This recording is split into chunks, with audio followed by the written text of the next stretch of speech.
ప్రభువైన యేసుక్రీస్తు యొక్క నామములో మరి మీ అందరికీ వందనములు.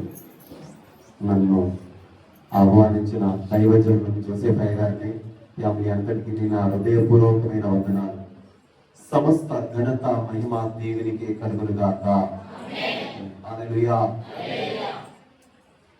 ఈ మైక్ లేకుండా నా స్వరం మీకు వినిపిస్తుంది అనుకుంటాను. సౌండ్ రావట్లేదు. ఓకే, స్తోత్రం. హల్లెలూయా. ఇంకా నా పేరు చెప్పేసా, ఇంకా కొత్తగా పరిచయం చేసుకోవాల్సింది ఏం లేదు కదా. నేను ఎలాగ రక్షింపబడ్డాను, ముఖ్యంగా వాక్యంలోనికి వెళ్ళే ముందు నేను ఎక్కడి నుండి వచ్చాను, ఎలా వచ్చాను, అది చిన్నగా నేను చెప్పాలని ఆశపడుతూ ఉన్నాను. మాది తెలంగాణ ప్రాంతంలో గజ్వేల్. 1995లో నా వయసు అప్పుడు 14 ఏళ్ళు. ఆ టైంలో నేను ముంబై వెళ్ళిపోయాను. వెళ్ళిపోవడానికి కారణం ఏంటంటే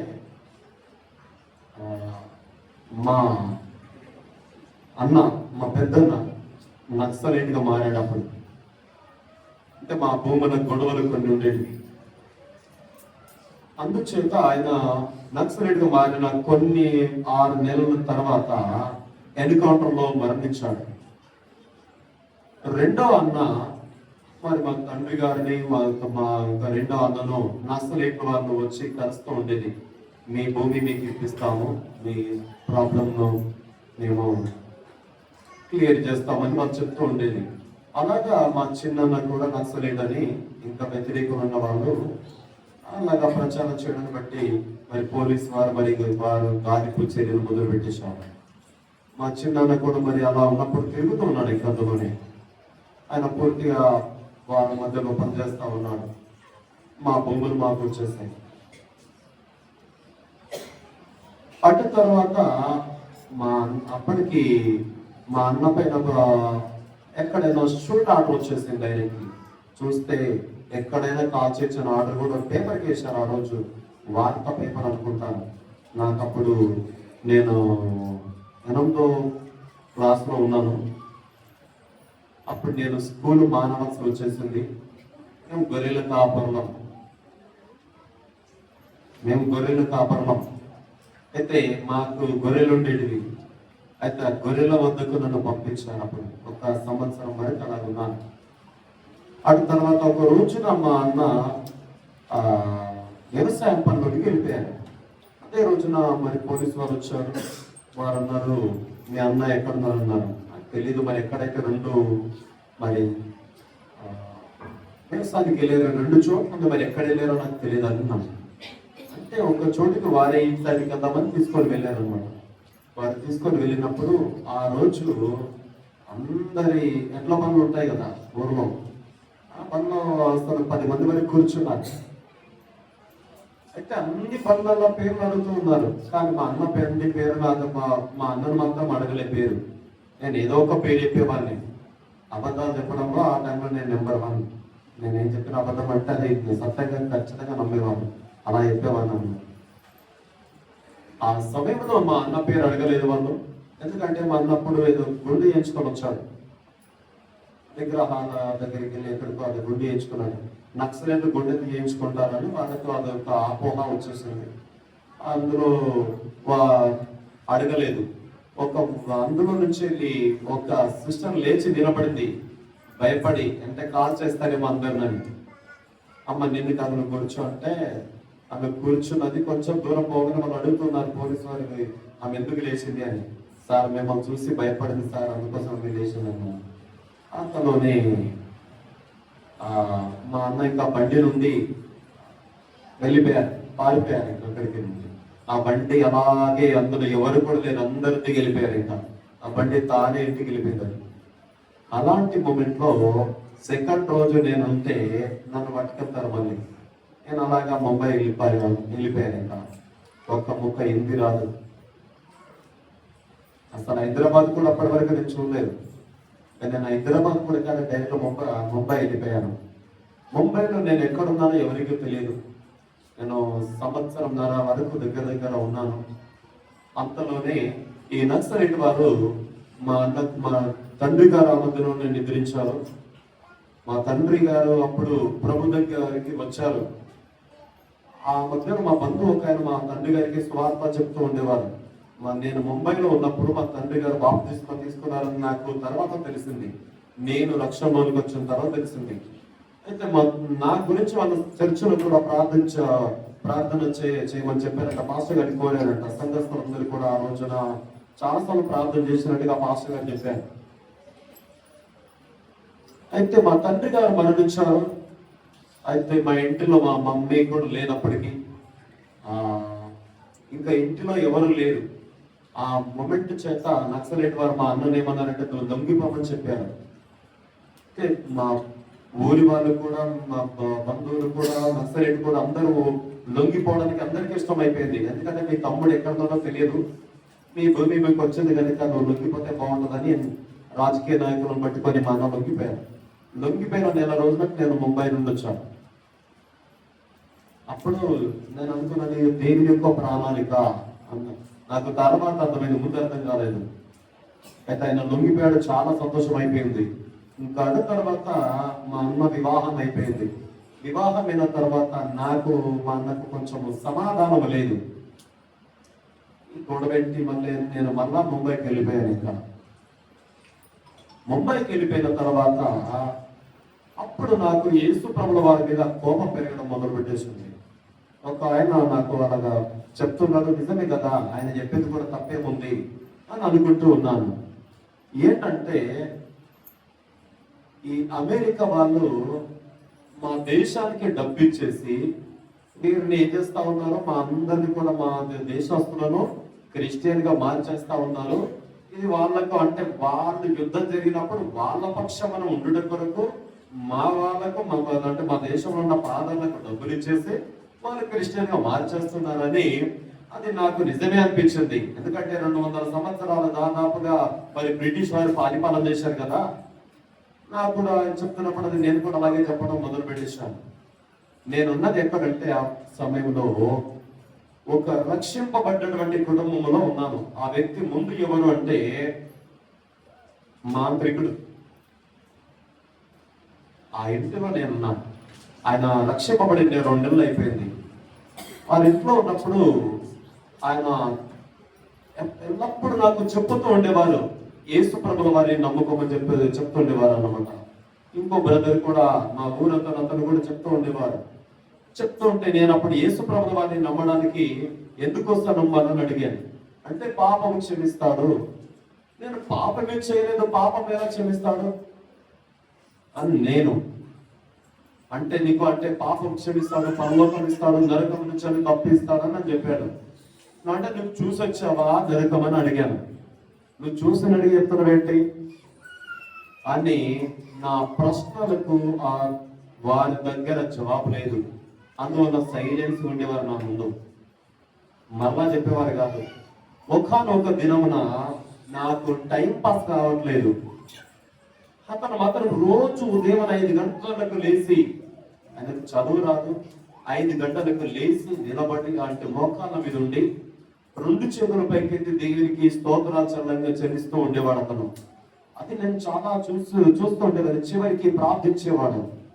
అందులో నా పేరు తీసుకుని కూడా ప్రార్థించేవాడు. సరేలే, ప్రార్థన చేస్తున్నాడు కదా, మంచిదే అనుకున్నాను నేను. అప్పుడు నాకు అప్పుడు అర్థం కావట్లేదు దేవుడు నన్ను పట్టుకుంటూ ఉన్నాడు అని. ఆ రోజు ఒక రోజు నాకు సమయం అంటే నాకు సమాధానం అంటే పని లేదు, ఇంటికాడ ఉన్నాను, టైం పాస్ కావట్లేదు. అతను అన్నాడు ఏంటంటే చర్చికి వస్తావా అని అడిగారు.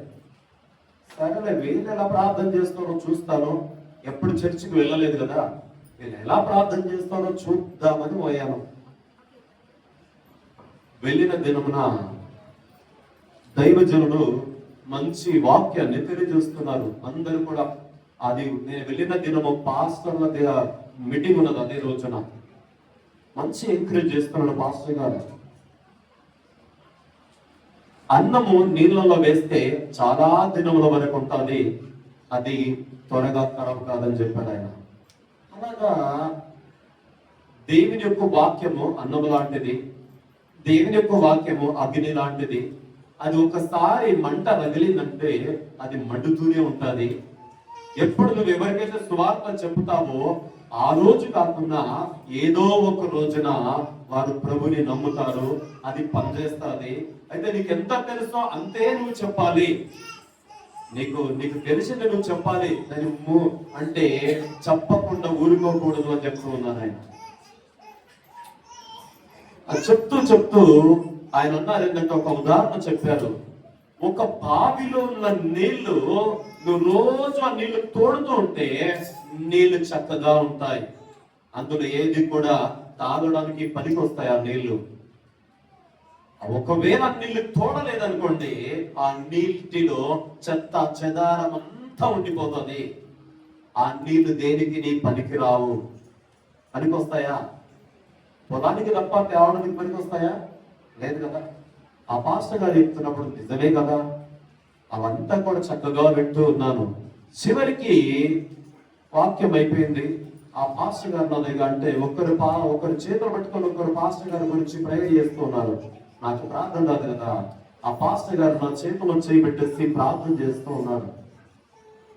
అప్పుడు నన్ను యేసు ప్రభుల వారు నన్ను ముట్టంగా నాకు మొత్తం క్లారిటీగా అర్థమైపోయింది. ఇంకా ఒక గొప్ప తేలిక, ఒక గొప్ప సంతోషము. అంతకు ముందు ఎక్కడ గుడి కనిపించినా అక్కడ కొబ్బరికాయ కొట్టాలి, అక్కడ నమస్కారం చేయాలి, మొక్కాలి, వెళ్ళిపోవాలి. అది అలాంటి మూమెంట్ లో నేను ఎక్కడ కానీ ఇలాగ జరగలేదు కదా. నేను యేసు ప్రభుని కావాలని కూడా నేను ప్రార్థించలేదు. నేను ఆయనను మొక్కడానికి కూడా రాలేదు. నేను అప్పుడు ఆ పాస్టర్ గారు ప్రార్థించినప్పుడు నాలో గొప్ప సంతోషాన్ని నేను ఏ రోజైతే చూశానో ఆ రోజు నాకు ఇంకా యేసు ప్రభు మీద నేను అనుకున్నప్పుడు, అమెరికా వాళ్ళు యేసు ప్రభుని కొనుక్కోలేదు, యేసు ప్రభుల వారు తన స్వరక్తం ఇచ్చి కొన్నాడని తర్వాత నాకు అర్థమైపోయింది. అమెరికాకు సువార్త 1200 సంవత్సరాల టైంలో వెళ్ళిపోయింది. మన భారతదేశానికి ఎప్పుడు 2000 టైం అంటే మొదటి శతాబ్దంలోనే మన దేశానికి సువార్త వచ్చేసింది. అది మీరున్న పట్టణంలోనికి వచ్చేసింది.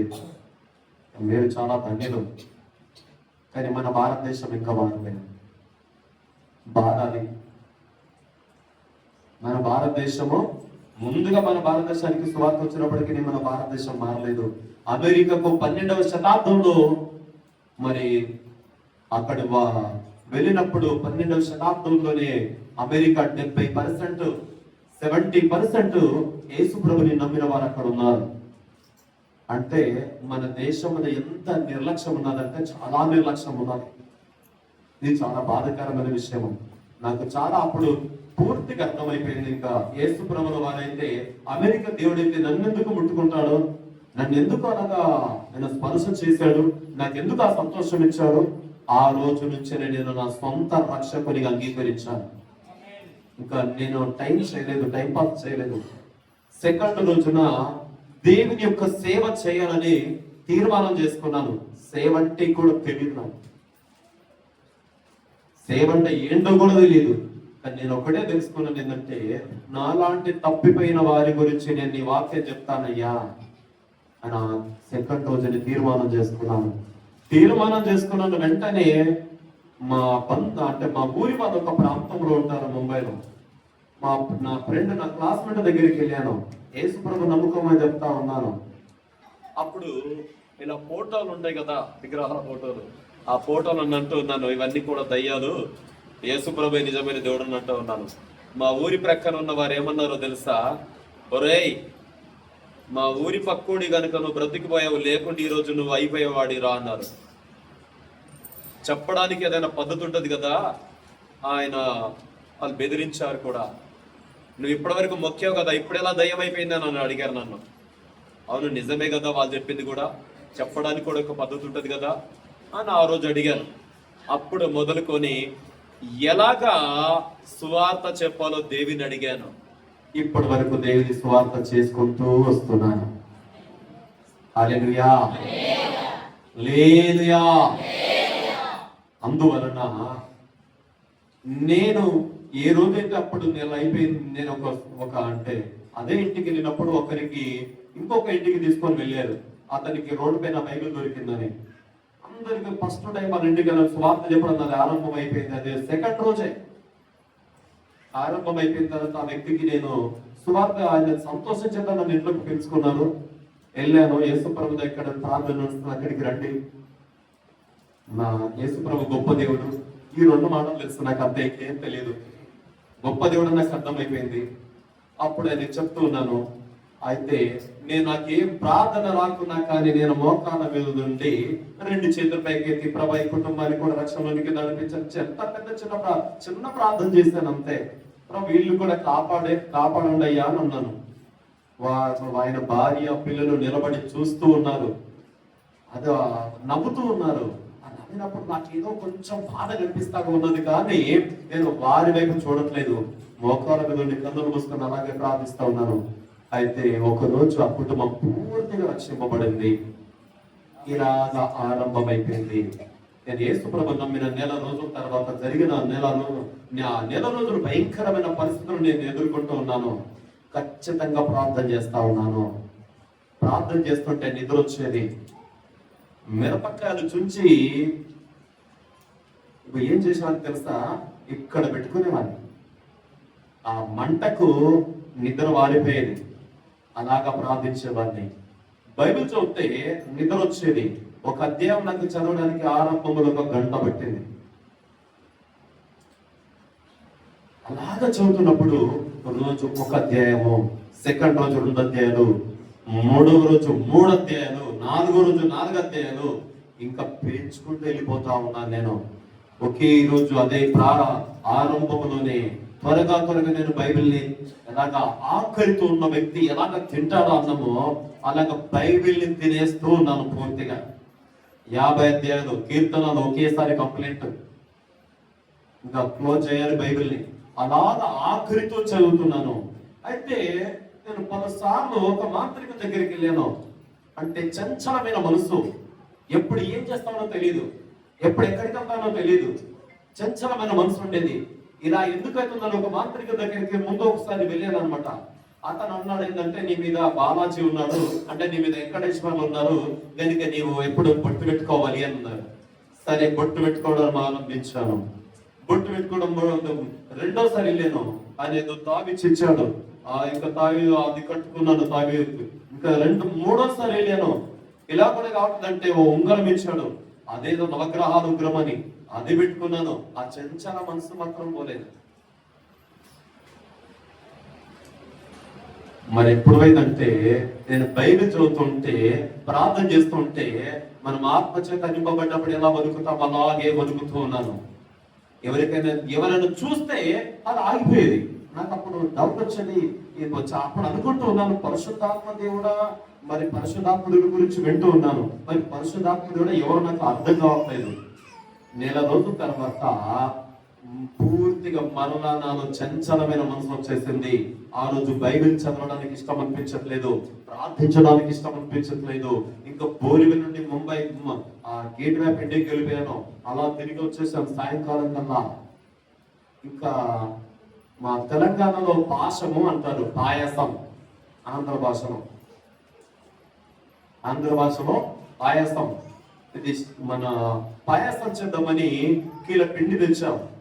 అయితే ఇద్దరు సహోదరులు ఉన్నారు, వారు అంటే పాయసం చేసుకొని తిందామని వాళ్ళు అంటున్నారు. సరే కిలో పిండి తెచ్చాము. ఒకసారి నేను ఎప్పుడు నాకు తెలియదు, ఎప్పుడో ఒకసారి చూశాను. సరే ట్రై చేద్దామని మొత్తం మీద కిలో పిండి పాయసం చేసాము. ఆ రోజున వారు నాకు వడ్డించారు అంతే. కిలో పిండి పాయసం, బాగా గుర్తుపెట్టుకోండి, కిలో పిండి పాయసం ఎవరు తినలేదు.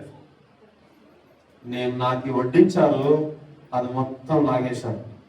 ఇంత పెద్ద గిన్నె మొత్తం పట్టించేసాను. నాకు అర్థం కావట్లేదు.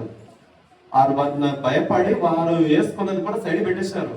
మొత్తంకి గిన్నె మొత్తం లాగించేశాను. వారు నన్ను చూసి భయపడతా ఉన్నారు, ఈయనకి ఏదో అయ్యింది ఈ రోజున అని. ఆ రోజు సినిమా పాటలు పాడుతున్నాను, డాన్స్ చేస్తా ఉన్నాను. ఒక సాయంకాలంలో పాస్టర్ గారు వచ్చారు. ఆయన పేరు సుందరరావు అని పాస్టర్ గారు ఉండేవారు, తమిళ పాస్టర్. ఆ పాస్టర్ గారు అయితే సువార్తకి ఎక్కడికైనా నన్ను పట్టుకొని వెళ్ళేవారు అనమాట రోజు సాయంకాలం వేళలో. ఆ రోజు వచ్చారు, రమ్మంటుంటే నాకు పోవడానికి మనసు రావట్లేదు, ఎందుకంటే లోపల ఇంకా వేరే జరుగుతుంది కదా. ఆ రోజున బలవంతంగా వెళ్ళాను, పోవడానికి ఇష్టం లేకున్నా. మా ఊరులో ఉన్న వారందరూ కూడా నిన్నే ఇష్టపడుతున్నాడు పాస్టర్ గారు, వెళ్ళండి అంటే పోక తప్పదు ఈ రోజు అని బలవంతంగా ఆయనతో వెళ్ళిపోయాను. ఆ రోజున వేరే వారి గురించి ప్రార్థన చేస్తా ఉంటే నాలో నుండి ఇంకా ఇన్ని రోజులు నివాసం చేసిన అదంతా కూడా బయటకు వచ్చేసింది, ఇంకా వెళ్ళిపోయింది. నేను ముందు ప్రభు దగ్గరికి వచ్చినప్పుడు ఒక ప్రార్థన చేశాను, ప్రభువా అందరు ఆత్మదేవుడు అని చెప్తూ ఉన్నారు కదా, ఒకవేళ ఉంటే నన్ను నీ ఆత్మ చేత నింపండయ్యా, ఈ లోకంలో నాకు ఏది కూడా అక్కర్లేదని అడిగాను. ఈ దురాత్మ వెళ్ళిపోయిన ఆ వారంలోనే జరిగిందేంటి అంటే, మా ఊరు నుండి ఒక పాస్టర్ గారు వచ్చారు నా మధ్యలోనే. హాల్ నైట్ ప్రేయర్ జరుగుతూ ఉన్నది. నైట్ లో దాదాపు 1 అవుతుంది అనుకుంటాను. అప్పుడు 1 సమయంలో మోకాళ్ళపై ఉన్నాను. నాకు వాక్యం వినడానికి అవకాశం దొరకలేదు, అన్ని పనులు చేసుకుంటూ ఉన్నాను. అప్పుడు మా మాస్టర్ గారు అన్ని పనులు చెప్పేవారు అనమాట. ఆ ఛాయ్ పెట్టేయడం కానీ, వచ్చిన వారికి అందరికి అన్ని కూడా చేయడం కానీ, అవన్నీ కాక నాకు వాక్యం వినడానికి సమయం దొరకలేదు, పరిచర్య చేస్తూ చివరికి వచ్చాను. లాస్ట్ కు చిన్న వాక్యం విన్నాను అంతే. ఏలియా యొక్క దుప్పటి ఎలీషా మీద పడ్డది. ఏలియా యొక్క దుప్పటి ఎలీషా మీద పడ్డది. ఆ దుప్పటి ఏలియా తీసుకొని వెళ్ళి ఎలీషా మీద వేసాడు కదా. ఆ భారం అప్పుడు ఆయనకి అర్థమైపోయింది. ఆ దుప్పటి గురించి చెప్పాడు. చివరికి ఒకటే మాట విన్నాను నేను, మోకాళ్ళ మీద ఉన్నాను. అప్పుడు ఆ వాక్యం అయిపోయింది. ఇంకా వాక్యం అయిపోయిన తర్వాత మోకాళ్ళ మీద ఉన్నాను. గ్యాస్ వెల్డింగ్ చేస్తుంటే ఎలాగ వెల్డింగ్ టైంలో ఎంత చెక్కమని మెరుస్తుంది, అలాంటి ఒక వెలుగు నేను చూస్తున్నాను. నా కన్నులు మూయబడి ఉన్నది. ఆకాశము నుంచి ఆ వెలుగు రావడాన్ని నేను చూస్తున్నాను. ఆ వెలుగు ఎలాగైతే వస్తున్నదో ఆ వెలుగు వచ్చేసి నా పై వాలిపోయింది. ఇంకా అప్పుడు నేను వణుకుతున్నాను. అప్పుడు పాస్టర్ గారు అంటూ ఉన్నారు, ఇప్పుడు నువ్వు భయపడాల్సిన అవసరం లేదు, పరిశుద్ధాత్మ చేత నింపబడ్డవని అప్పుడు దైవజనులు చెప్తున్నారు. హల్లెలూయా. ఇంకా అది మొదలుకొని ఇప్పటి వరకు దేవుని చేత నడిపించబడుతూ ఉన్నాను. అనేక సమస్యలు ఎదుర్కొన్నాను, అనేక చోట్లకు సువార్తకు వెళ్తూనే ఉంటాను. యూపీ, నేపాల్, బీహార్, ఒరిస్సా, ఆంధ్ర, తెలంగాణ, కర్ణాటక, మహారాష్ట్ర 10 చోట్లకు దేవుని వాక్యాన్ని తీసుకొని వెళ్తా ఉన్నాను. నాకు చిన్న సంఘం ఉంది, నాకు 2 కుమారులు. ఇది నా పాస్టర్ గారు వచ్చారు. మాకు పెద్ద సంఘం లేదు, ఏది ఉందో అదే చెప్పాలి. అబద్ధం చెప్పాల్సిన అవసరం మనకు లేదు. దేవుని పిల్లలకు అబద్ధం చాలా మంది గొప్ప చెప్పుకోవడానికి గొప్ప అవసరం లేదు, సత్యం చెప్పాలి. మన ప్రభు దగ్గరికి వచ్చేది సత్యం చెప్పడానికి. నా సాక్ష్యం ఇది.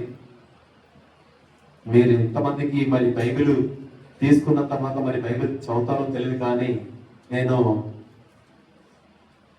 బాప్టిజానికి ముందే బైబిల్ అయిపోయింది, బాప్టిజానికి ముందే ఆత్మచేత నింపబడ్డాను. ఇవన్నీ కూడా ముందే జరిగిపోయినవి. చాలా మంది బైబిల్ తీసుకుంటారు కానీ దాన్ని చదవరు. బైబిల్ తీసుకుంటారు కానీ, కొంటారు కానీ, మంచి బైబిల్ కొంటారు కానీ దాన్ని తెరిచింది ఉండదు, చదివింది ఉండదు. అది చాలా దుఃఖకరమైన విషయం.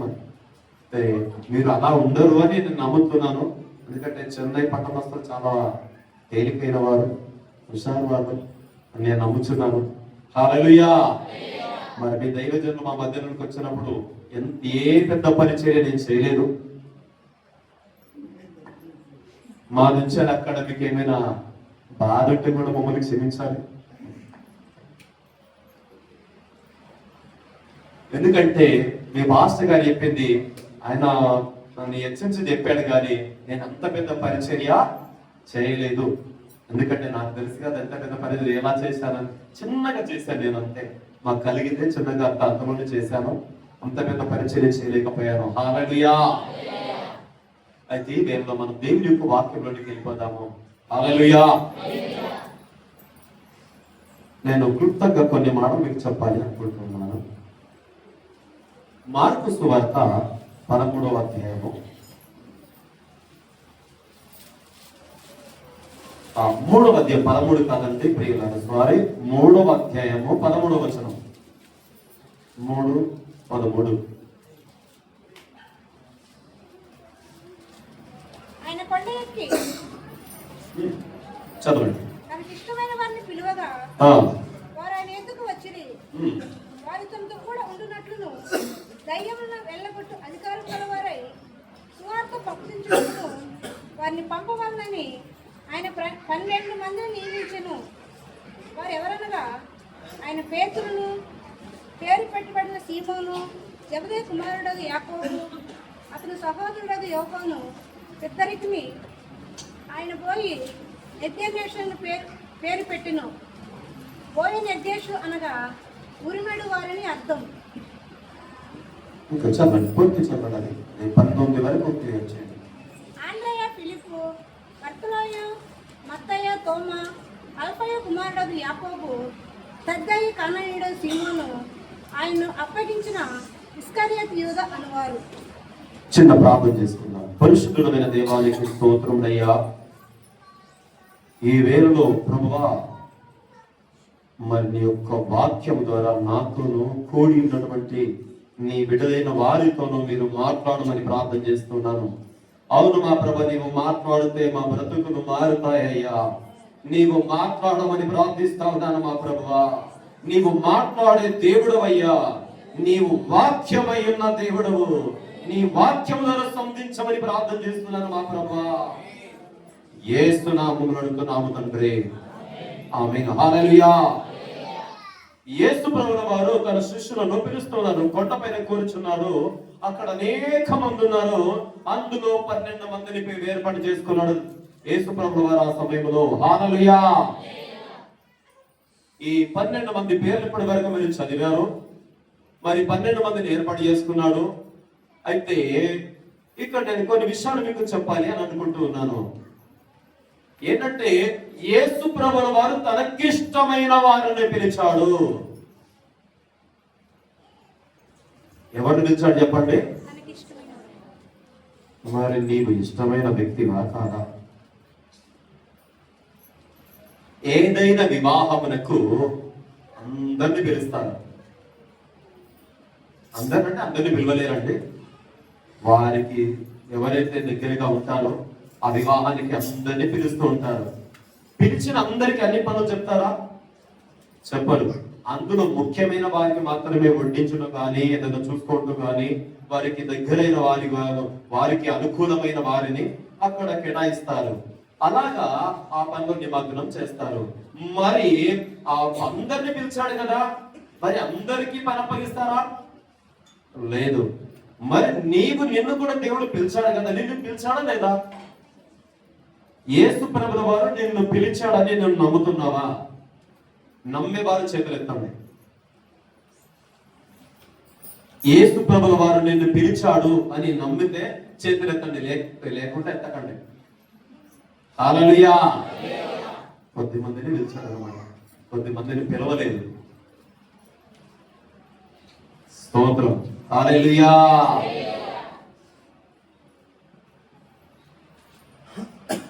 అయితే చూడండి, మత్తయి సువార్త 22వ అధ్యాయములో 14వ వచనం. మత్తయి సువార్త 22:14.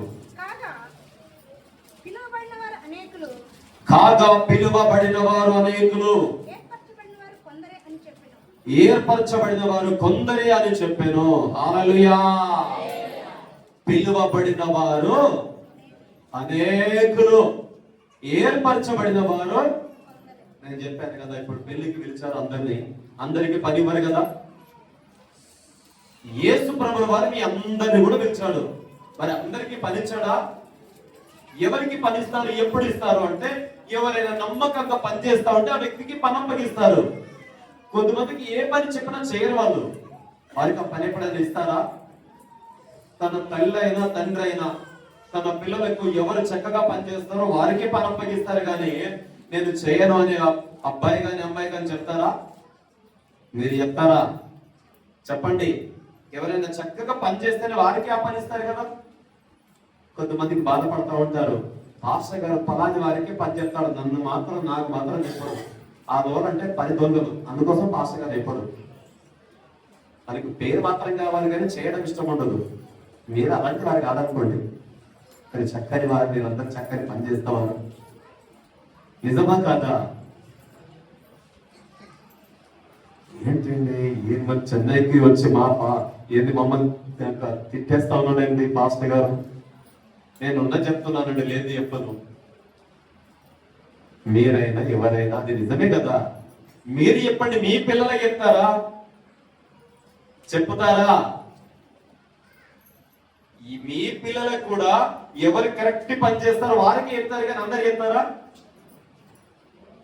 నా భాష అర్థమవుతుందా లేదా? నాకు డౌట్ వస్తా ఉంది. నాది తెలంగాణ భాష, అన్ని మిక్స్ అయి ఉంటాయి. తెలుగు, హిందీ, మరాఠీ అన్ని శబ్దాలు వస్తాయి. కానీ నేను హిందీ మరాఠీ మిక్స్ చేయట్లేదు. ఆయన తెలుగు అంత స్పష్టంగా నేను చాలా కాలం అయిపోయింది కనుక హిందీలోనే వాక్యం చెప్తాను కనుక కొంచెం కష్టం. హల్లెలూయా! అయితే పిలువబడిన వారు అనేకులు, ఏర్పరచబడిన వారు కొందరే. ఆ ఏర్పరచబడిన వారి గుంపులో నీకు ఉన్నావా అసలు? ఇప్పుడు పిలువబడిన వారి విషయంలో కూడా కొంతమందికి డౌట్ ఉంది. ఇంకా నేను ఏర్పరచబడ్డాను ఎలా అంటారు వారు? ఆ విషయంలో రక్షణ పొందారో లేదో కూడా డౌట్ ఏమన్నా. ఆ రక్షణ అంటే ఏంటి చెప్పండి, నాకు చెప్పాలి. ముందు ఎవరైనా చెప్తారా? రక్షణ అంటే ఏంటంటారు?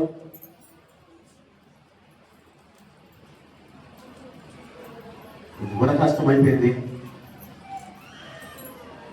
రక్షణ అంటే యేసు ప్రభువు వారు దేవుడు అని నమ్మి, తాను సొంతంగా పాపినని నమ్మి, యేసు ప్రభువు వారే దేవుడు అని నమ్మి, హృదయంతో నోటితో ఒప్పుకొని హృదయంతో నమ్మి, హృదయంతో విశ్వసించి ఆయన దేవుడని పాప నిమిత్తము బాప్తిసం తీసుకుంటే అతను రక్షింపబడ్డాడు అని అనొచ్చు. అవునా కదా? అవుతుందండి మన వారిని. మీరు అలా సీరియస్ చూడకండి. నాకు ఇప్పుడు మీరు సీరియస్ చూస్తే నాకు భయం వేస్తా ఉన్నది. హల్లెలూయా! రక్షణ అంటే చాలా మంది ఏమనుకుంటారంటే మేము చర్చికి వెళ్తా ఉన్నది రక్షింపబడ్డాము అనుకుంటారు. అది కాదు. నీ హృదయం మారాలి, నువ్వు మారాలి, నీ పాపమని ఒప్పుకోవాలి, దాన్ని విడిచిపెట్టాలి, యేసు ప్రభు దేవుడని నమ్మాలి, నీ కొరకు సిలువలో మరణించాడని నమ్మాలి, ఆయన తిరిగి లేచాడు అని నమ్మాలి, ఆయనే సజీవుడని నమ్మాలి. అప్పుడు నువ్వు రక్షింపబడిన వ్యక్తులు అవుతావు. నీ హృదయంలో యేసు ప్రభుల వారికి దేవుడు అని స్థానం ఇవ్వాలి, నీ హృదయంలో ఆయనకు స్థానం ఇవ్వాలి. అప్పుడు నీవు రక్షింపబడ్డ వ్యక్తివి కదా, నీవు తిరిగి జన్మించిన వ్యక్తి కదా, తిరిగి జన్మించిన వ్యక్తికే కదా పరలోకము. అవునా కాదా? నువ్వు చర్చికి వచ్చినంత మాత్రాన నువ్వు తిరిగి జన్మించలేదు. నీవు పాపివని నమ్మాలి, నువ్వు మారు మనసు పొందాలి. అప్పుడు నువ్వు నమ్మినవు అంటే నువ్వు రక్షించబడ్డావు అని అర్థం. నువ్వు రక్షింపబడ్డావు, నిన్ను పిలిచాడు యేసు ప్రభువు వారు, నిన్ను పిలిచాడు, ఇది నమ్ము. కానీ నువ్వు రక్షింపబడ్డ విషయంలో నీ దగ్గర ఉన్నది. నువ్వు పాపం విడిచిపెట్టకుండా నువ్వు రక్షింపబడలేదు. నీవు బాప్తిజం తీసుకున్నప్పటికీ నువ్వు మారు మనసు లేదు అంటే నువ్వు రక్షింపబడలేదు. మా పాస్టర్ గారు నిన్ను స్నానం చేయించాడు, నువ్వు సబ్బు పెట్టుకుని చేయకుండా పాస్టర్ గారు సబ్బు పెట్టకుండా చేసాడు అంతే. నీకు స్నానం చేయించాడు అంతే, ఏం తేడా లేదు. నిజమా కాదా? అందరు తీసుకుంటున్నారు, నేను తీసుకోకుండా బాగుంటది కదా. అర్థమవుతుందా? అందరు తీసుకుంటున్నారు, నేను తీసుకోకుండా బాగుంటది కదా. అసలు రక్షణ అంటే తెలియదు, పాపం అంటే తెలియదు, బైబిల్ చదవరు, దేవుడు అంటే తెలియదు, కానీ చర్చికి మాత్రం వస్తారు. మరి ఎన్ని రోజుల నుంచి అని చర్చికి వచ్చి ఏం చేశారో కూడా తెలియదు. బైబిల్ తెరిచేప్పుడు చదవరు. మా పాస్టర్ గారు మాకు బోధించాడు అని అంటారు. అయ్యా పాస్టర్ గారు మీకు బైబిల్ చదవమని బోధిస్తూనే ఉంటాడు, బైబిల్ కొనుక్కోమని బోధిస్తూనే ఉంటాడు. ఈ బైబిల్ మాత్రం కొనుక్కున్నారు కానీ చెప్పండి, మీ చేతికి 1,00,000 రూపాయలు ఇచ్చిన ఒక్క రోజులను కంప్లీట్ చేసేస్తావు, కానీ బైబిల్ మాత్రం మూలకు పెట్టేస్తా ఉన్నావు. డబ్బులేమో దాచుకునేదేమో విస్తారంగా ఖర్చు పెడతా ఉన్నావు, కానీ ఎప్పుడు యూజ్ చేయవలసిందేమో లోపల పెట్టేస్తా ఉన్నావు. చెప్పండి, నా భాష అర్థమవుతుందా? మీరు రక్షింపబడ్డ వాళ్ళే, కానీ మీరు పిలువబడ్డారంటే మీరు నమ్మకం లేదు కనుక ఈ మాటలు నేను చెప్పాల్సి వచ్చేసింది. నాకు మీకు నమ్మకం లేదు కనుక. యోహాను సువార్త 15వ అధ్యాయము 16వ వచనం చదవండి.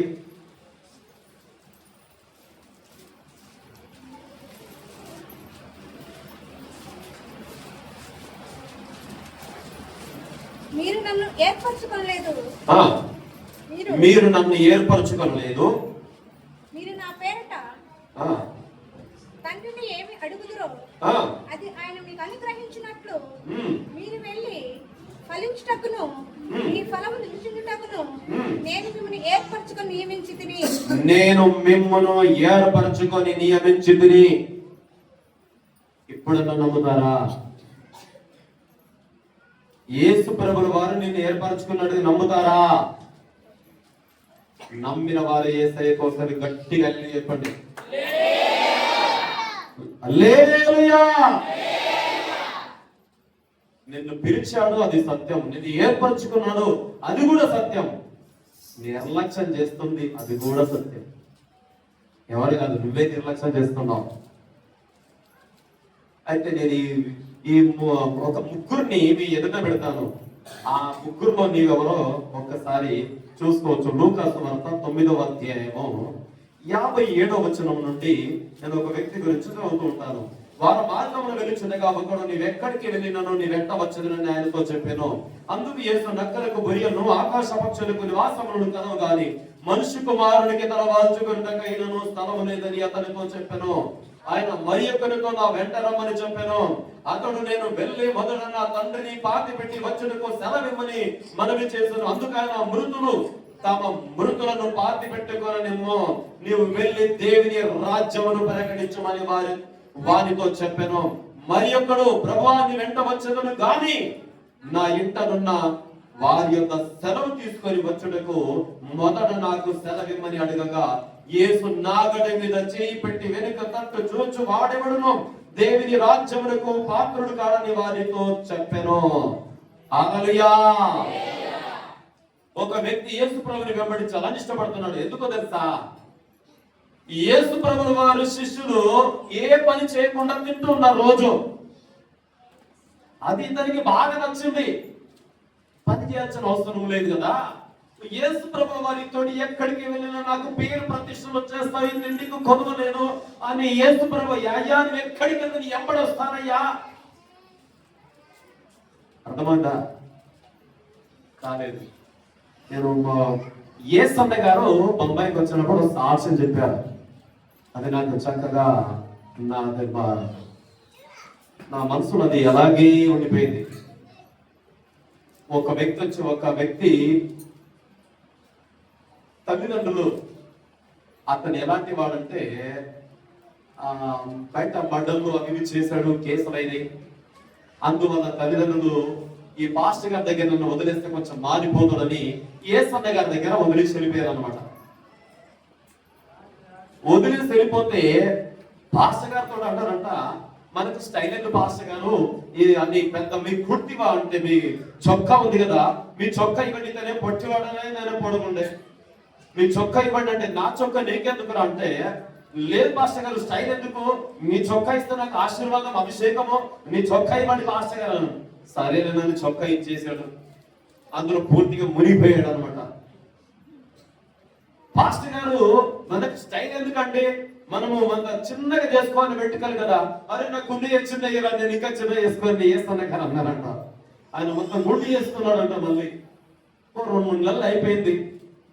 ఎన్ని నెలలు అయిపోయింది? 2-3 నెలలు 6 నెలలు అవుతుంది అనుకోండి. 6 నెలల తర్వాత ఏసన్న గారి దగ్గరికి వచ్చి అంటాడంట, హైగారు నేను పోతున్నాను, నా పని అయిపోయింది అని అన్నట్ట. అరే ఏం పని అయిపోయిందిరా అని అడిగాడంట. వాళ్ళ తల్లిదండ్రులు అప్పుడే చెప్పారు కానీ అతను చెప్పట్లేదు కదా.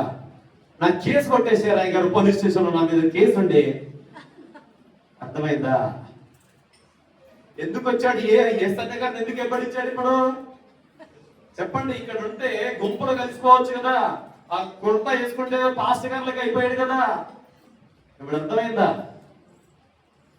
ఈ వ్యక్తి కూడా యేసయ్యను వెంబడించాలని ఎందుకోసం అనుకుంటున్నాడు అనమాట. అందుకోసమే ఏమంటున్నాడు ఇక్కడ చెప్పండి, చెప్పండి బాగా. అందుకు యేసు నక్కలకు బొరియలను ఆకాశ పక్షులకు నివాసములను కలవు అంటే ఆయన హృదయంలో నక్కలకు స్థానం ఉంది, ఆకాశ పక్షులకు స్థానం ఉంది. నక్క మోసానికి సాదృశ్యము. అది ఆకాశ పక్షులు అయితే విత్తబడిన వాక్యాన్ని ఎత్తుకొని కదా, అవి దయ్యములకు సాతానుకు సాదృశ్యము. హల్లెలూయా. ఆ వ్యక్తి హృదయములో యేసయ్యకు చోటు లేదు, కానీ వెంబడించడానికి ఇష్టపడుతున్నాడు. కొద్దిమంది యేసు ప్రభువు దగ్గర లాభాన్ని పొందుకొందుకు మాత్రమే వస్తారు. స్వస్థత కావాలి, ఇల్లు కావాలి, మా కుమార్తె పెళ్లి కావాలి, ఉద్యోగం రావాలి, వారు ఇంతే ఆశిస్తారు. వారు అక్కడే ఉన్నారు అనమాట. వారు ఎదగలేదు. ముళ్ళ తుప్పల పడ్డ ఎక్కడ చెప్పండి, ముళ్ళ తుప్పల పడినటువంటి విత్తనం అది. అంటే అక్కడి వరకు ఆగిపోయారు వాళ్ళు. ఐహిక విచారాల వాళ్ళకి కేవలం ఇంటి పరిస్థితులు మాత్రమే. మేము బాగుంటే సరిపోయింది, మాకు ఆరోగ్యం ఉంటే బాగుంటా అంతే సరిపోయింది, మాకు మంచి ఇల్లు కావాలి, మంచి ఉద్యోగం కావాలి, మా పిల్లల వివాహాలు కావాలి, మాకు ఒక మంచి బండి కావాలి, అంతకంటే మిక్కిలేముంది. యేసు ప్రభుని ఎందుకు వెంబడిస్తామంటే పలానా వ్యక్తి చర్చికి వెళ్ళి ఇల్లు కట్టుకున్నాను, అందుకోసం నేను చెప్తే నాకు కూడా ఇల్లు వస్తుంది, అందుకోసం చర్చికి వస్తున్నాను, నేను రక్షింపడానికి రాలే. చాలా మంది అంతే ఇంత రోజులలో. అందువలన కొన్ని పేర్లు వచ్చేసాయి. ఎంతో తెలుసా, అమెరికా వాళ్ళు డబ్బులు ఇచ్చేసి ప్రభు దగ్గర తీసుకెళ్తా ఉన్నారన్నాను. నేను అప్పటి నుంచి ఇప్పటి వరకు వెతుకుతూనే ఉన్నాను, ఆ డబ్బులు ఇచ్చే వాళ్ళు ఎవరో ఒక్కసారి నాకు చెప్పండి అని. 25 ఏళ్ళు అయిపోయింది, ఆ వ్యక్తిత్వం వరకు నాకు అనిపించలేదు, నాకు లక్ష్యం ఇవ్వలేదు. యేసు ప్రభుని అనుకుంటే డబ్బులు ఇచ్చి మత మార్పిడి చేస్తారు కదా, ఆ డబ్బులు ఇచ్చేవారు ఎవరో నాకు ఇంతవరకు దొరకలేదు. మీకు ఎక్కడ నుండి దారి చెప్పండి, నాకు డబ్బులు కావాలి.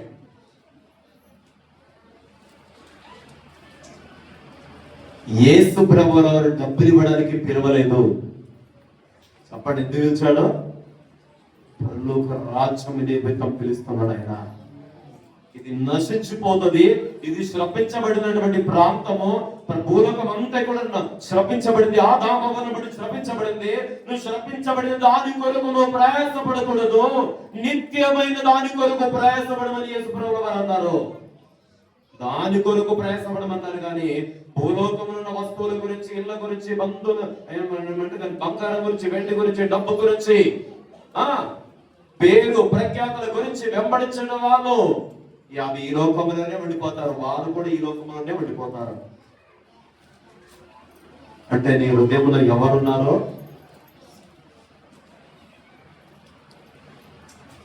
అంటే నీ దగ్గర డబ్బుంటే నువ్వు బండి కొనుక్కోవడంలో తప్పులేదు, నీ దగ్గర డబ్బులుంటే ఇల్లు కొనుక్కోవడంలో తప్పులేదు. ఇల్లు లేకుంటే నేను యేసుప్రభు నమ్మను, బండి లేకుండా యేసుప్రభు నమ్మను, బంగారం లేకుండా యేసుప్రభు నమ్మను అంటే నువ్వు ఇంకా రక్షింపబడలేదు. నీలో మోసం ఉన్నది, నీలో నక్కలకు చోటున్నది, నీలో ఆకాశ పక్షులకు చోటున్నది, కానీ వాక్యానికి చోటు లేదు, యేసు ప్రభు వారికి చోటు లేదు. అందుకోసమే ఆ మాట చెప్పాడు. యేసు ప్రభు భూలోకం అంతా ఆయనది, తలవాల్చుకునేందుకు స్థలం లేదు ఆయనకు. చెప్పండి, భూలోకం అంతా ఆయనది కదా, ఆ వ్యక్తి హృదయంలో చోటు లేదు. ఒకవేళ ఈ రోజు నీ హృదయంలో చోటు లేదేమో యేసయ్యకు, చాలా జాగ్రత్త పడాలి. మొదటి కొరింథీయుల రాసిన పత్రిక 6వ అధ్యాయము, అసలు నిన్ను ఎందుకు ఏర్పాటు చేసుకున్నానో నీకు తెలియాలి. 19వ వచనం చదవండి.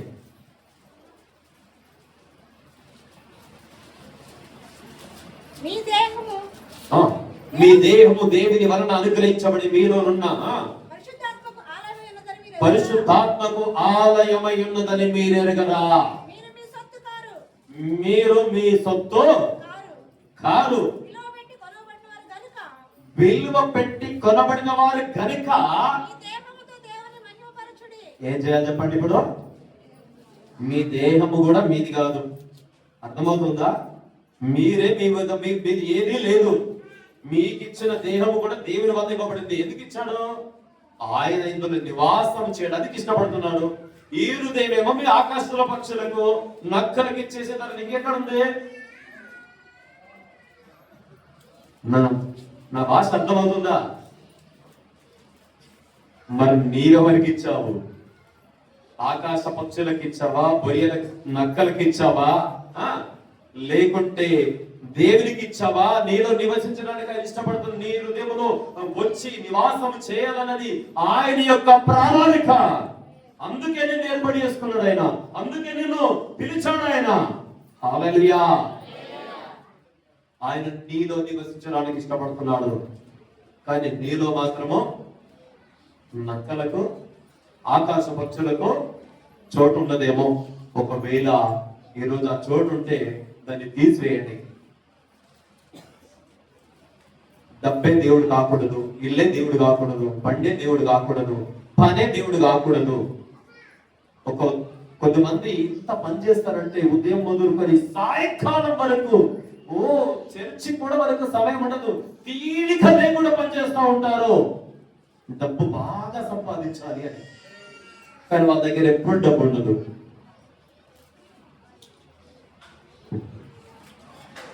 ఎందుకో తెలుసా?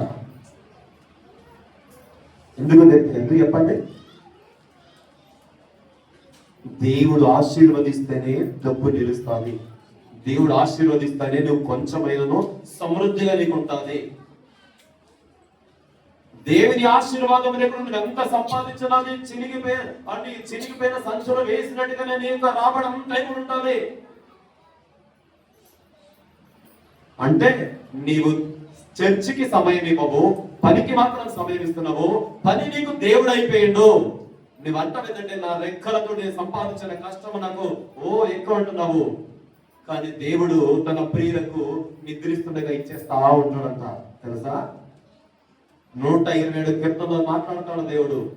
తన ప్రియులకు ఆయన లాగా ఇచ్చేస్తా ఉంటాడంట, సమృద్ధిగా ఇచ్చేస్తా ఉంటాడంట. ఆయన తన గుప్పిలి విప్పి తన మిడల కంటే ఆకాశ పక్షులకే మంచి ఆహారం ఇస్తున్నాడు. గుప్పిలి విప్పి మీ కోరికలను తీర్చే దేవుడు ఆయన. ఆయన గుప్పిలి పెద్దదైనది, నీ గుప్పిలి చిన్నదైనది. కానీ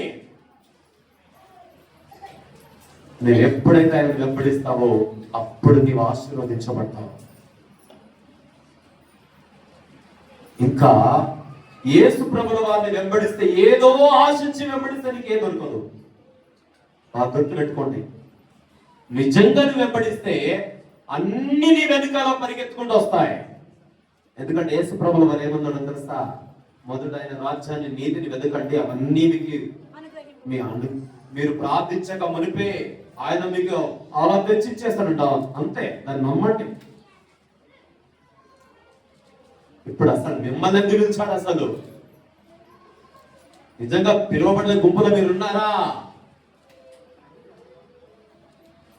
ఇంకా మీకు అర్థం కాలేదు. ఇప్పుడు పేతురు దగ్గరికి వద్దాం మనము. 5వ పేతురు రాష్ట్ర పత్రిక, 1 పేతురు రాష్ట్ర పత్రిక 2వ అధ్యాయము 9వ వచనంలోనికి రండి.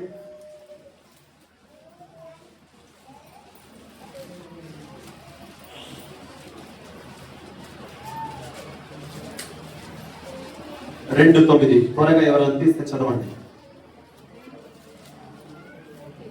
అయితే మీరు చీకటిలో నుండి ఆశ్చర్యకరమైన తన వెలుగులోనికి మిమ్మల్ని పిలిచిన వారి గుణాతిశయములను ప్రచురము చేయ నిమిత్తము ఏర్పరచబడిన వంశమును, రాజులైన యాజక సమూహమును, పరిశుద్ధ జనమును, దేవుని సొత్తైన ప్రజలునై ఉన్నారు. హల్లెలూయా!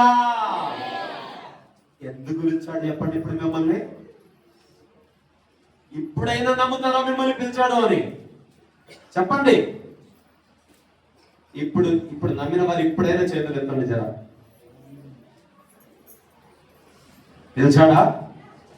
పిలిచాడా?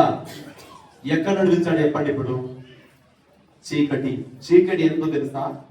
పాపము. చీకటి ఎందుకు తెలుసా? మరణము. ఫస్ట్ స్వార్థ ఎవరికి అందించాడో తెలుసా యేసుప్రభు వారు? చెప్పండి, ఎక్కడ అందించాడు? మరణ ఛాయలో కూర్చుండి ఉన్న వారికి ఆయన సువార్తను మొదట ప్రకటించాడు. మత్తయి సువార్తలో ఉన్నది 4వ అధ్యాయంలో 16వ వచనంలో. అర్థమవుతుందా?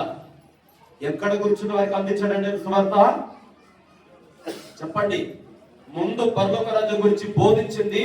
వారికి ఏ దారి లేదు, వారికి చీకటి వచ్చేసింది, మరణం వచ్చేసింది, వారికి ఆశలన్నీ కూడా పోయినాయి. ఇంకా వారిలో ఆశలు చిగురింపజేసింది ఆయన.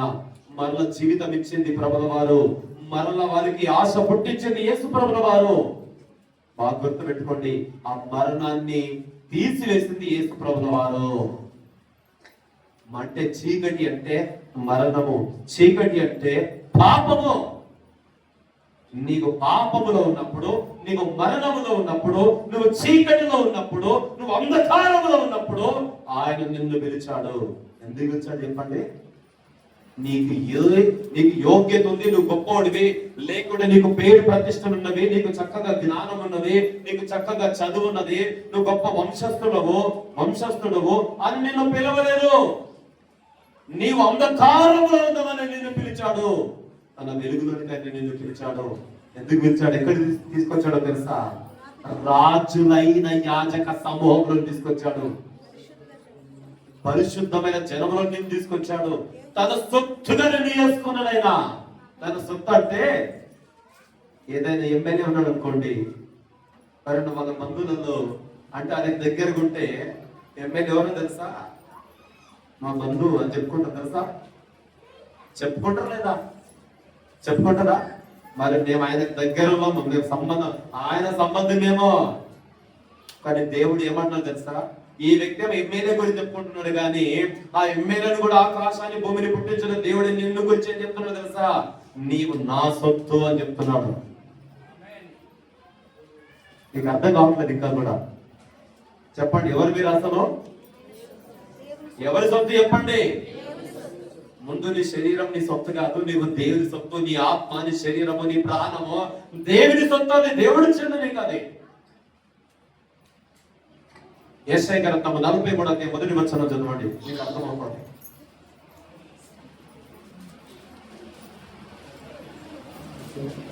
43:1. అయితే యాకోబు నిన్ను సృజించిన వాడవి యెహోవా, ఇశ్రాయేలు నిన్ను నిర్మించిన వాడు ఇలాగ సెలవించుచున్నాడు, నేను నిన్ను విమోచించి ఉన్నాను, భయపడకము. ఎలా పిలిచాడు చెప్పండి? నిన్ను చెప్పండి, ఎలా పిలిచాడు? పేరు పెట్టి నిన్ను పిలిచాడు ఆయన. హల్లెలూయా. ఇంకా ఆహా, ఎవరు సొత్తు అంటే చెప్పండి? చెప్పండి, నీ ఎవరి సొత్తు? నీకు ఇచ్చిన ఆరోగ్యం ఎవరి సొత్తు? నీ ప్రాణం, ఆత్మ, శరీరం ఆయన మీకు ఆయన ఇచ్చింది. అసలు నీవు ఆయన సొత్తు. అయినా నువ్వు భయపడతా ఉన్నావు. నిన్ను పిలిచాడు ఆయన, నిన్ను విమోచించాడు, నిన్ను ఏర్పరుచుకున్నాడు ఆయన. తన సొత్తుగా నిన్ను చేసుకున్నాడు. కానీ ఈ మాట నువ్వు నమ్మక నువ్వన్నీ కూడా నెగుడు విషయాన్ని మాట్లాడతావు. నాకేమన్నా అయితుండొచ్చు, ఆ 3 దోవల కాడికి వెళ్ళినప్పుడు ఏమన్నా అయితుండొచ్చు, ఎవరు కోడిగుడ్డు తిప్పించేశారంట, ఎవరు నిమ్మకాయ తిప్పించేశారంట, అది నాకేమో అవుతుంది, నేను అంత ఆటేసి వచ్చినా నాకేమో అవుతుంది. 24 అవర్స్ దేవుడు నీతోటే ఉన్నాడు. నువ్వు దాన్ని నమ్మితే వాడే నీ ఎంబడి వస్తాడు. నువ్వు నమ్మావు కదా వాడిని, ఇంకేమవుతుంది ఏమవుతుందంటే వాడు నీ వెనకాల వచ్చేస్తా ఉంటాడు. అసలు వాడి పైన నీకు అధికారం ఉంది. అయ్యా, నీకు అధికారం ఉందా లేదా వాడి పైన? డౌటే. చాలా బాధేస్తా ఉంది మిమ్మల్ని చూస్తా ఉంటే. ఆ డౌట్ ఇంకా పోలేదు అనుకుంటున్నాను. ఆ డౌట్ పోవాలంటే మళ్ళీ మీరు మార్కు సువార్తలోనికి రండి, 16:17 చదవండి.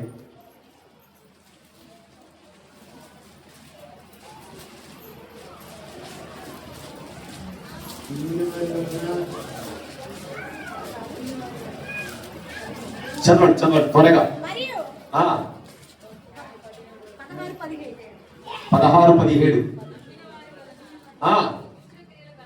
నమ్మిన వారి వలన ఈ సూచక క్రియలు కనబడును. నా నామమున నమ్మిన వారి వలన, నమ్మని వారి వలన. మీరు నమ్మిరా నమ్మలేదా? దయాన్ని నమ్మిరా, దేవుని నమ్మిరా? లేకుండా కొడుకును చూసి నమ్మిరా? ఏదో అవుతుంది అని చెప్పండి. దేన్ని నమ్మారు? దేన్ని నమ్మారు మీరు?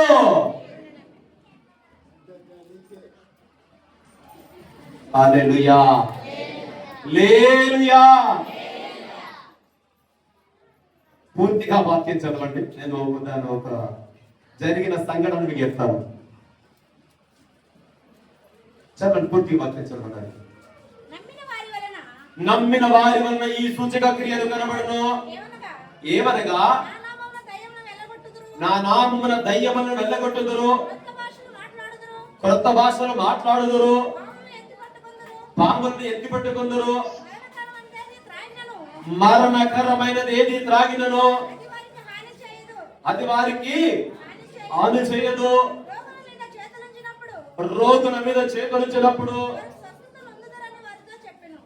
ఎవరు స్వస్థత పొందుతారు చెప్పండి? రోగులు. ఎవరు చేతులు వచ్చినప్పుడు? పాస్టర్ గారా చెప్పండి, పాస్టర్ గారా. రక్షింపబడి బాప్తిస్మం తీసుకున్న నీ ద్వారా జరుగుతాయి అవన్నీ. ఇది నీవు నమ్మవు కదా. వాడేమన్నా చేస్తాడంటే అది ఖచ్చితంగా నమ్ముతావు. నేను అనుకున్న గతని ఆయనకు అందుకోసం ఇలా జరిగింది నాకు. నేను అనుకున్న గాయాలా నేను ఇలా నాతో ఏసై ఉన్నాడు, వాడు నన్ను ఏం చేయలేడు, నేను వాడిని జయిస్తున్నాను, వాడి మీద నాకు అధికారం ఉంది. నీ నోటి నుంచి ఎప్పుడు నువ్వు ఒప్పుకో. ఎప్పుడు నీ నోటిలో అపశకునాలే, ఎప్పుడు నీ నోటిలో నెగటివ్ విషయాలే. పాజిటివ్ విషయాలు మాట్లాడాలి. నెగటివ్ విషయాలు మాట్లాడితే నాకు నచ్చదు. నెగటివ్ విషయాలు మాట్లాడతాను చూడండి, ఇది జరగదు అని. ఆ వ్యక్తి ఆ మాట చెప్పినప్పుడు ఎంత కోపం వస్తుంది చెప్పొద్దు నాకు. ఇంకా నెగుడు మాట్లాడే వాళ్ళంటే నాకు మహా చిరాకు వచ్చేస్తుందండి ప్రియులారా. మరి యేసు ప్రభు నమ్మే ఎందుకు? మన అక్కడే ఉండి అయిపోతుండే కదా.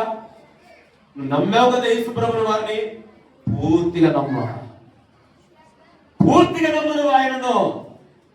యేసు ప్రభు వారు ఏమన్నారో తెలుసా? తన నమ్మిన వారినంట, తన శిష్యులంట ఆయన కంటే గొప్ప కార్యం చేస్తారని నమ్మాడు, చెప్పాడు ఆయన. చెప్పాడా లేదా? యోహాను సువార్తలో అది కూడా చదివిపోయారా వాళ్ళు లేకుంటే? చెప్పండి. నేను ముందే వెళ్ళాలి మీకంటే మీరు నమ్మంది. మీరు ఆ వాక్యాన్ని నమ్మకుండా నేను మరణాక్కడికి వెళ్ళాల్సి వస్తుంది. నాకు బాధేస్తా ఉంది మిమ్మల్ని చూస్తా ఉంటే. అంటే ఇంకా ఇంత నిర్లక్ష్యం ఉన్నారా అనుకుంటున్నాను నేనైతే. పూర్తిగా నమ్మండి యేసు ప్రభుల వారిని. ఒక మాట లూకా సువార్త 10వ అధ్యాయము 17 నుండి 19 వరకు చదవండి.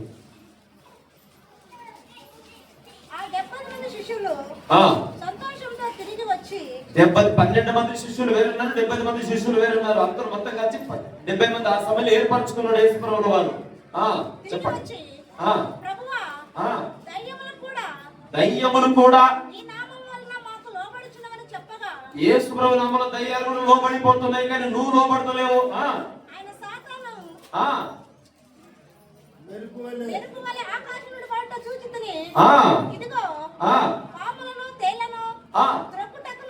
పాములను తేళ్లను త్రొక్కుటకు. ఎవరి మీద? పక్కొంట ఆమె మీద. నా మీద బాగా కోపంగా చూస్తుంది, నన్ను ఊకే నన్ను తిట్టిపోస్తుంటది. ఆమె మీద, ఆమె నా శత్రువు. ఆమెనా? చెప్పండి, మీ శత్రువు చెప్పండి ముందు. చెప్పండి, మీ శత్రువు ఎవరు? చర్చికి వస్తుంది కానీ నాకు ఎప్పుడు ప్రయత్నాలు కూడా అయిపోదు. ఒక ఇంత దుడ్డు పెట్టుకొని పోతా ఉంటుంది. ఆమె ఊళ్ళో ఏమన్నా తిన్నానా నేను? మన ఆమె నువ్వెళ్ళి ప్రయత్నాలు చెప్పు కదా, ఆమె కావాలి చేయగలుపుకుంటే కలపనవుతా. చెప్పండి, నీ ఎదుడున్న వ్యక్తిని ఎదుడున్న వ్యక్తి నువ్వు ప్రేమించకుండా దేవుని ఎలా ప్రేమిస్తావు? నువ్వు ఇక్కడ క్షమించకుండా నీ ప్రార్థన దేవుడు ఎలా వింటాడు?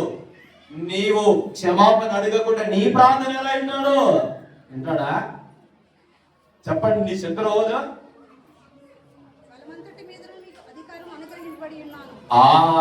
శత్రువు బలవంతుడి మీద నీకు ఏమని చెప్పండి ఇప్పుడు? పక్క పండి వాళ్ళ మీద నీకు పూర్తిగా అధికారం ఉన్నది కదా. చెప్పండి, పని దగ్గర నాకు చాలా ఇబ్బందులు ఉంటారు, ఆ వ్యక్తి మీద బాగా అధికారం ఉంది. అలా కాదు, నీ శత్రువు అయిన సాతాను, హల్లెలూయా, నీ కోపము శత్రువు మీద ఉండాలి. ఆ శత్రువు అంతటి పైన నీకు దేవుడు అధికారం ఇచ్చాడు. గుర్తుపెట్టుకోండి, ఏ దేవునికి ఎంత మాత్రమును హాని చేయదు. కింద రాయబడి ఉన్నది అక్కడ, ఏవి కూడా నీకు ఎంత మాత్రం కూడా హాని చేయలేరవు. ఈ మాటను ముందు నమ్మాలా. యేసుప్రభు నిన్ను గట్టిగా దేవుడని నమ్మాలా. ఆయన నిన్ను ఏర్పరచుకున్నాడని నమ్మాలా. ఎందుకు ఏర్పాటు చేసుకున్నాడంటే ఆయన గురించి నీవు ప్రకటించాలి అని. అయ్యా, నేను బైబిల్ కాలేజ్ చేయలేదు, మా బైబిల్ ట్రైనింగ్ జరగలేదు. సమరస్తులకి ఏ బైబిల్ కాలేజ్ జరిగింది చెప్పండి? పౌలు గారికి ఏ బైబిల్ కాలేజ్ జరిగింది చెప్పండి? ఇలాగ రక్షింపబడ్డారు, సేవ చేస్తా ఉన్నారు. సమరస్తులు ఈ రోజు పాపం చేయడానికి వెనుకాడలేదు. ఈ రోజు క్రీస్తు గురించి ప్రకటించడానికి కూడా ఆమె వెనుకాడలేదు. పాపమును వదిలేస్తుంది, ప్రకటించడం, యేసు గురించి ప్రకటించడం మొదలు పెట్టేసింది. ఒక వేశ్యాన్ని అలాగా చేయగలిగితే నువ్వు గొప్పదాన్ని కాదా? నువ్వు గొప్పోడి కాదా? చెప్పండి. ఎప్పుడు చూసినా నేనేంటో తెలుసా, నా దగ్గర ఎంత డబ్బు ఉందో తెలుసా, నాకు ఎంత మంది ఎమ్మెల్యేలు తెలుసా, ఏమనుకుంటున్నావు నా గురించి? నేను చెప్తాను నువ్వు పాపివే అని. నేను చెప్తాను నువ్వు నరకానికి చెందిన వాడివని. నేను చెప్తాను నువ్వు ఏ పాప చేసినావు నిలబెట్టి చెప్పేస్తాను నేను.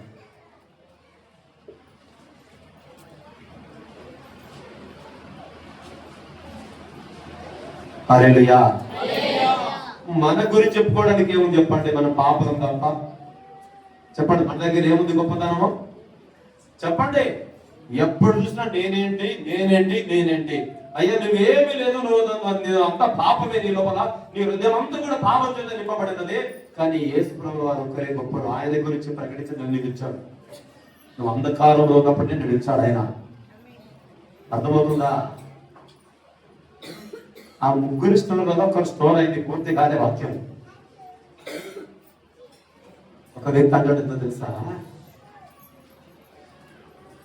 రమ్మనగానే మృతులను, అంటే మా తండ్రి మా మరణ అవస్థలో ఉన్నాడు, ఆయన చనిపోయేదాకా ఉండి మరణ అంతా మొత్తము సమాధి క్రియలు అన్ని చేసుకొని వస్తానన్నాడు. యేసుప్రభువు వారు ఒక నిమిషం కూడా అవకాశం ఇవ్వలేదు. మృతులు తమ మృతులను పాత పెట్టుకొని నువ్వు వచ్చి నన్ను వెంబడించుకుంటాడు. మరొక వ్యక్తి అంటాడు, నేను నా ఇంటి వారిని సెలవడికి వస్తాను అంటారు. సెలవడి అంటే నేను ప్రభు దగ్గరికి వస్తున్నానంటే, నేను బాప్తిస్మా తీసుకుంటాను అంటే నా తండ్రి ఒప్పుకుంటారో లేదో, నా బంధువులు ఒప్పుకుంటారో లేదో, వాళ్ళని అడిగినాక నేను బాప్తిస్మా తీసుకుంటాను అంటే నువ్వు రక్షింపబడలేదు, నువ్వు పాపమని నమ్మట్లేదు. ఎవరిని అడగాలి? నీ రక్షణ గురించి ఎవరిని అడగాలి? నువ్వు పాపం చేస్తున్నప్పుడు చెప్పావా పవారు నీ బంధువులకు, నీ తల్లిదండ్రులు చెప్పావా నేను పలానా వ్యభిచారం చేస్తున్నానని చెప్పావా? చెప్పండి. అప్పుడు చెప్పలేదు కదా. దొంగతనం చేస్తున్నప్పుడు చెప్తారా? చెప్పండి. త్రాగుతున్నప్పుడు చెప్తారా? ప్యాకాట ఆడుతున్నప్పుడు చెప్తారా?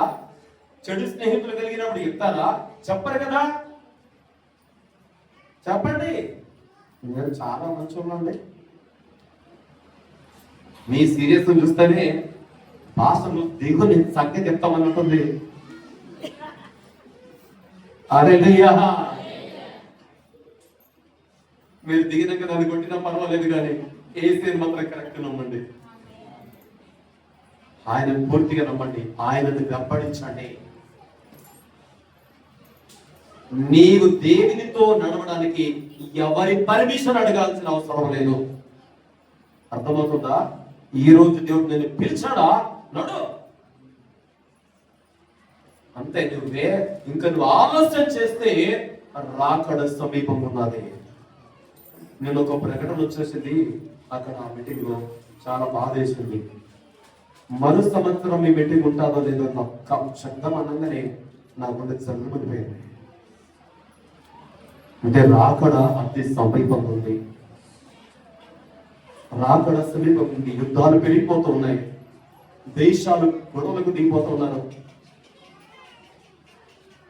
సమాధానం లేదు, కరువు. ఇప్పుడు గ్యాస్ అయిపోయింది తెలుసా, పెట్రోల్ అయిపోయింది తెలుసా, మీకు కొరతలు ఏర్పడిపోతున్నాయి తెలుసా, యేసు ప్రభు ద్వారం దగ్గరే ఉన్న సంగతి మీకు తెలుసా, ఆయన రాకడ సమీపం ఉంది తెలుసా.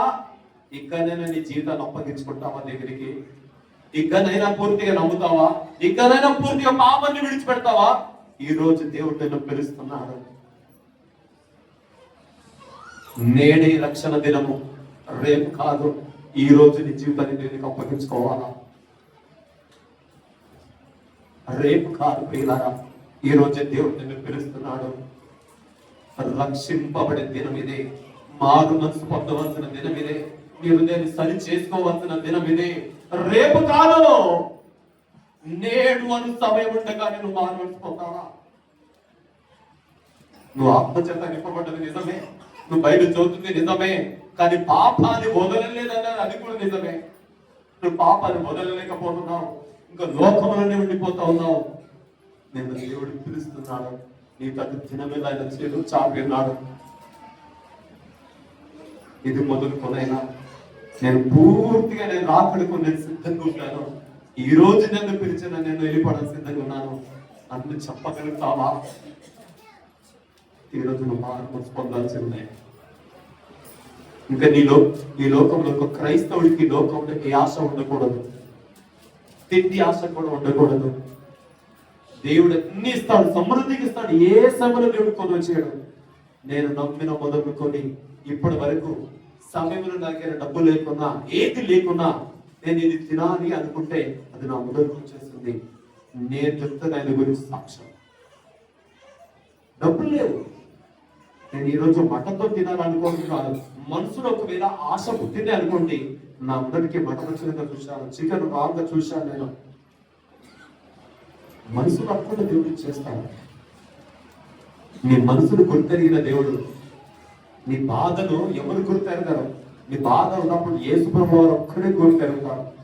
నేను ఆయన నిన్ను పిలిచిన దేవుడు, ఆయన నమ్మదగిన దేవుడు. ఆయన మొదటి రోజున కొరింథీయుల రాసిన పత్రికలో 1వ అధ్యాయము 9వ వచనంలో అంటాడు, ఆయన నిన్ను పిలిచిన వాడు నమ్మదగిన వాడు అని.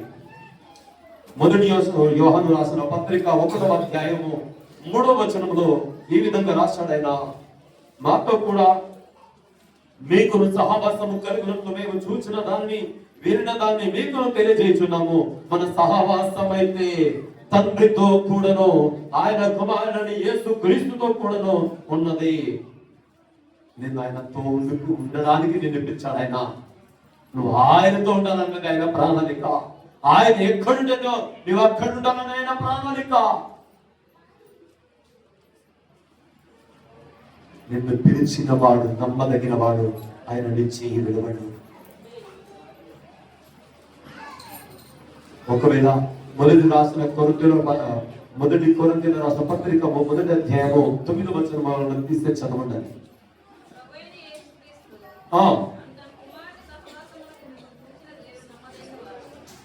తన కుమారుని సహవాసములకు మిమ్మల్ని పిలిచిన దేవుడు నమ్మదగిన వాడు. హల్లెలూయా. చూడండి, దేవుడు మీ అందరినీ పిలిచాడు, మీ అందరినీ కూడా ఆయన ఏర్పరచుకున్నాడు. అందులో నుంచి నువ్వు తప్పిపోకూడదు. నువ్వు నమ్మకస్తుడిగా రాలేదుగా, నమ్మకస్తుడిగా దేవునిలో, వాక్యములో, ప్రార్థనలో, సంఘములో, ప్రతి కూటములో నీవు ముందుకు నడుస్తుంటే ఆయనకు నిన్ను వాడుకోవడం కూడా మొదలు పెడతాడు. అప్పుడు నేను వాడుకోవడం మొదలు పెట్టేస్తా ఉంటాడు. ఆయన వాడుకుంటే నేను ఆపేవారు ఎవరు కూడా లేరు. అర్థమవుతుందా? కానీ నీవు పని చేయడానికి ఇష్టపడితే నేను దేవుడు వాడుకోవడం మొదలు పెట్టేస్తాడు. కానీ నీ దగ్గర నమ్మకత్వం ఉండాలా,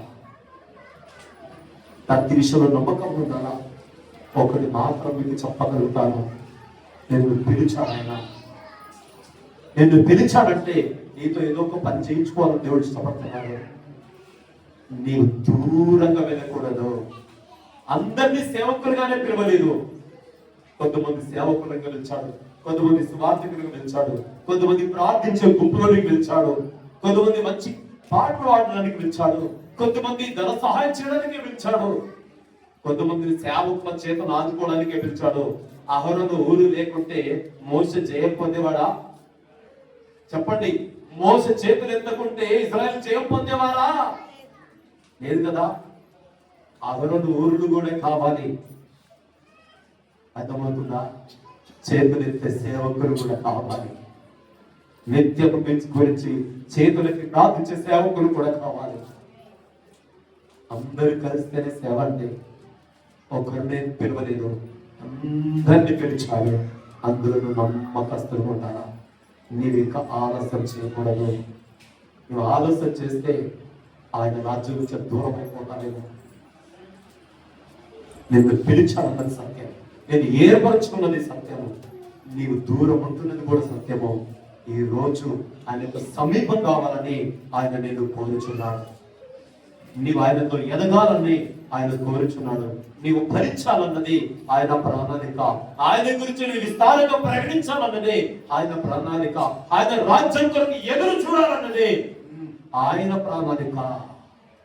నువ్వు ఎదురు వేరే గురించి చూస్తున్నావు, ఆయన రాజ్యం గురించి కాదు. ఇంక లోకంలో ఏదో ఉందనుకుంటున్నావు. లోకంలో ఏది కూడా లేదు. అన్నీ కూడా నీ శరీరంతో సహా వదిలిపెట్టి వెళ్ళిపోవాలా. ఇప్పుడే పిలుస్తున్నాడేమో నిన్ను, తెలియదు కదా. ఈ చిన్న వాక్యంలో దేవుడు దీవించును కాక.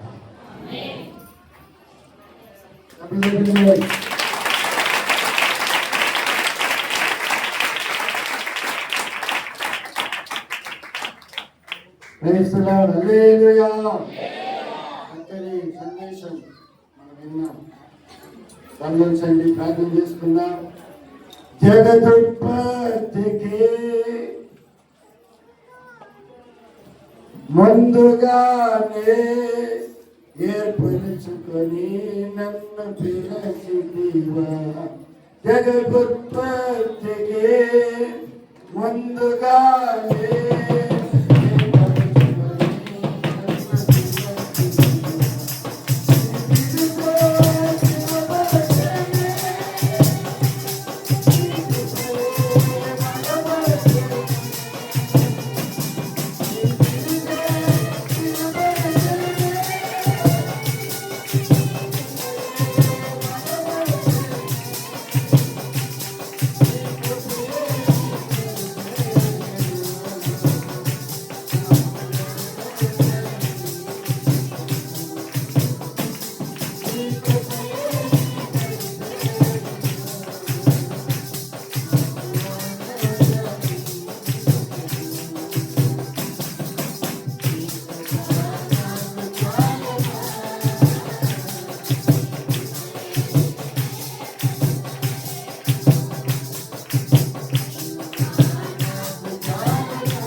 దేవుడు మనల్ని పిలిచినాడు.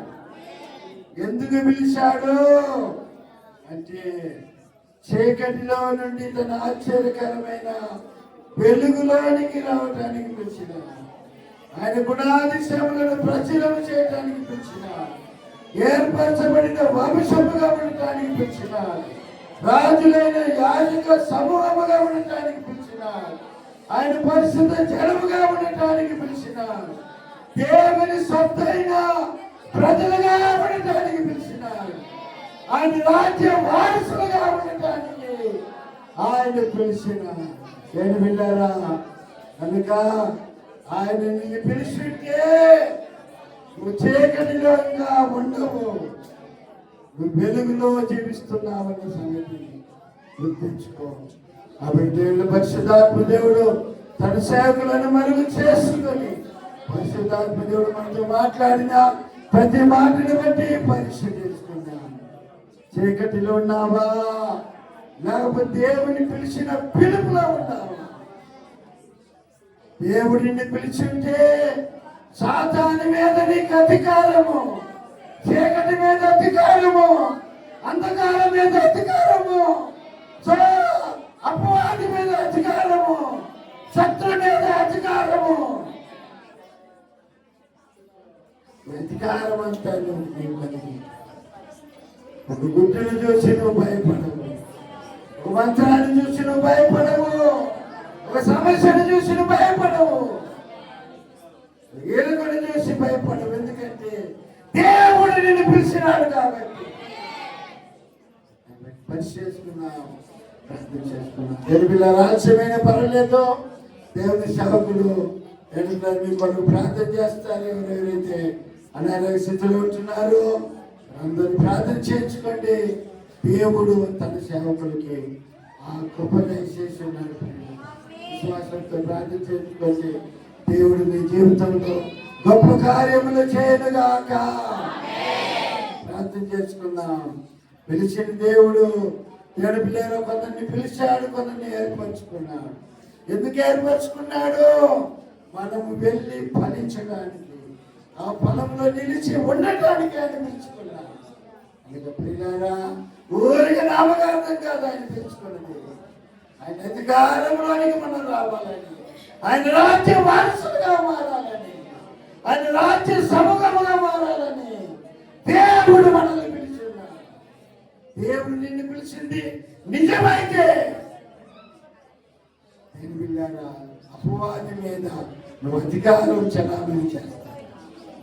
ఆ విధంగా ఉన్నావా లేదా అనే సంగతి పరిచేసుకో. ప్రార్థన చేసుకున్నా. అందులో పెద్దలు వ్యవసాయం